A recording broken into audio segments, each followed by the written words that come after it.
As we look at St. Paul again from a bird's eye view, I can't help but wonder, and I'm sure people around this table are wondering as well, what will the city look like 10, 20, even 50 years from now? Already seeing XL Energy become Grand Casino Arena in recent weeks. Change is inevitable, but it comes at a price. And that is also a big part of what we're talking about today. There's investment that has to happen to make this plan happen, whether it happens in 1, 2, 3, or 50 years from now. It certainly requires investment. Matt, you brought up a good point. There's an investment, and let's just use the Grand Casino Arena as an example to start this conversation about investment. $10 million, that's a lot of money. You've asked for investment from the state. Where are you with that? I mean, your initial request was essentially turned away. Yeah, it was, as was many other things last session.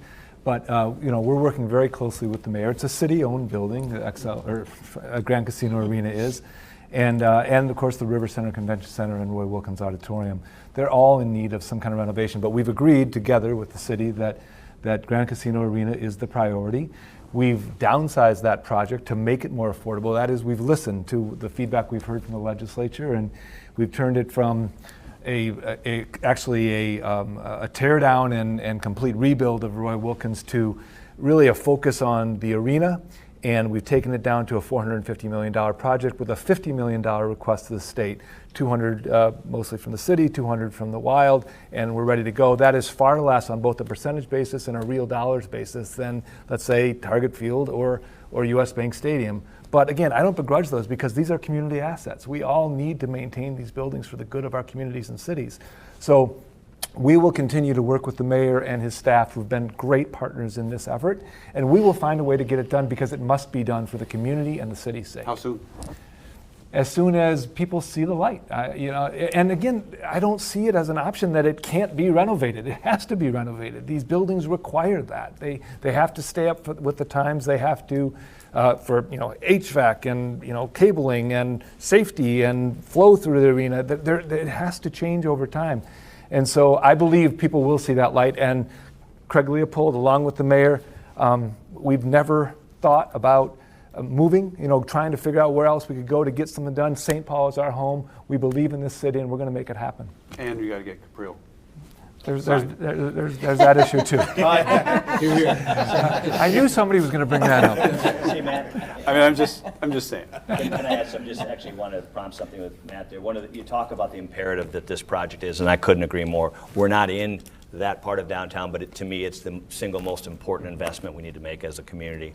But one of the things that amazed me is what you said about that facility and how broadly it's used. Everybody facilitates or associates the Wild games with it, but I was just amazed how broadly that is used for so many different events. Thanks, Chris. And I should have said this earlier. When I say it's a community asset, we have 41 regular season Wild home games every year. There are 150 to 175 events in our arena every single year, and others inside River Center and Roy Wilkins. So we host naturalization ceremonies, graduations, Hmong New Year. This is not just the Minnesota Wild. Far from it. We actually have a relatively small percentage of the events that occurred at Grand Casino Arena are the Wild. But that's why it's so important. And again, that's why I believe that we will finally get to a great place with this and have a renovated Grand Casino Arena. The busiest month of the year in downtown St. Paul is March. That's right. You think about all those families coming from across the state of Minnesota for the wrestling tournament, for the boys and girls hockey tournaments, for college hockey.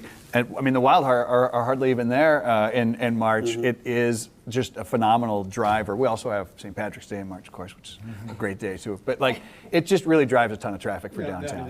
The complex there is probably one of the most important drivers into St. Paul. If you look in just look at the end of December, first we get the World Juniors.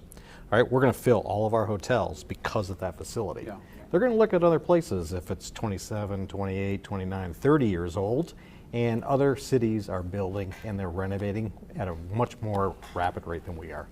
How big a element for the chamber is the Grand Casino Arena? I mean, it's the cornerstone. You deal with it all the time. Sure. It's the thing. They're a great partner, absolutely. And I think you had said something earlier about we want to go back to pre-pandemic. I would submit to you that what you're seeing here is is nothing of the sort. It's all about we have to go forward to a new place. And the Grand Casino Arena is just the cornerstone of that mindset and investment opportunity. Mayor, it's a lot of money. So there's taxes involved here.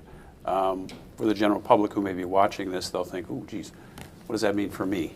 What does that mean for a St. Paul resident if the investment is made? Well, and that's the important word you just said is investment.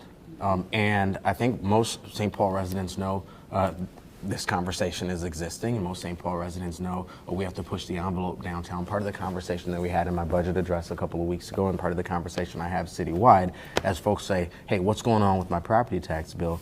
Last year, we increased property taxes by 6% in St. Paul. The city portion of my property tax bill went up by 20%. And so there's something else happening. The something else there is the fact that, again, as we've seen kind of the Madison Equities portfolio collapse, and as we've seen some of those things happen, we've seen property values dip downtown, which means the percentage of our property tax that we're used to relying on downtown for has dipped. So as I talk to folks about the need to invest downtown, I'm able to make the connection directly to the bills that we're getting in our own homes. Like as we say that slower momentum downtown is one of those critical kind of challenges that's pressing on us. They get why we're saying we need to make big investments downtown to help change that dynamic and help us move into a different space. In the about 3 minutes we have left, I want to talk about the priorities, okay? And we'll sort of wrap this thing up with what are the greatest priorities. And when I say that, I'm saying that with some time value associated with that. In other words, this can't happen in 20 years. This has to happen relatively quickly by business development standards. What is the top priority moving forward? What should residents of St. Paul expect with those top priorities? Well, I would say the top priority is to create the vision that people can see and that people can get excited about. We have the downtown investment strategy, but we also need to have the picture of what all of these investments together are going to look like. And then everything isn't going to take 20 years, but it might take time to phase this out and to completely transform downtown. So I think we need to be realistic about this is phase one, this is phase two, and this is how it all comes together. And to your question to the mayor, I just want to push back a bit and say it is not okay for all of this to fall on the back of St. Paul property taxpayers. St. Paul is Minnesota, is the region, is the country, just like Capital city. Our western neighbor, right? So when investments there have to happen and it's a statewide problem, this is also a statewide opportunity. So it's our state partners, it's our federal partners, it's our labor partners. We need to think a little bit outside of the box and not keep coming back to taxes because there's so many other sources we can use if we have a vision that people can get excited about.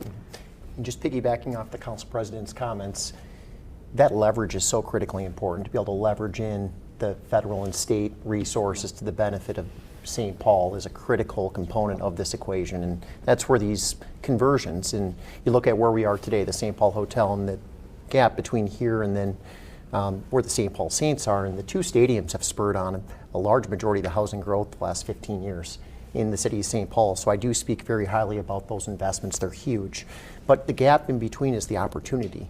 St. Paul has a unique set of buildings. We talked about them earlier, about 50% that are eligible for these tools of leverage, federal, state, local, private, that can bring in tremendous job investments. These are job-driven projects. 2/3 the cost goes to labor. We can really create a downtown neighborhood in this city, but it takes collective effort, really good housing policy, and driving a lot of leverage from the federal and state and private. Can I add just one other thing on it? If you're brief, Chris, because we are up against Right a there. hard out. We're talking about a lot of potential projects down in the road, but there's a lot of stuff happening right now, a lot of public infrastructure. We're having a $60 million campus improvement that we're investing right now in downtown St. Paul and our two towers. And Ecolab is making investments. It's happening all over the place. So this isn't just a pipe dream about the future that might happen. It's actually happening now. We're going to end right there. Thank you all for being here. Appreciate it. I hope people at home got something from this, and good luck. We all hope St. Paul grows. Yes, indeed. Thank you. Thanks a lot. Thanks. Well said. Got it. Very nicely done.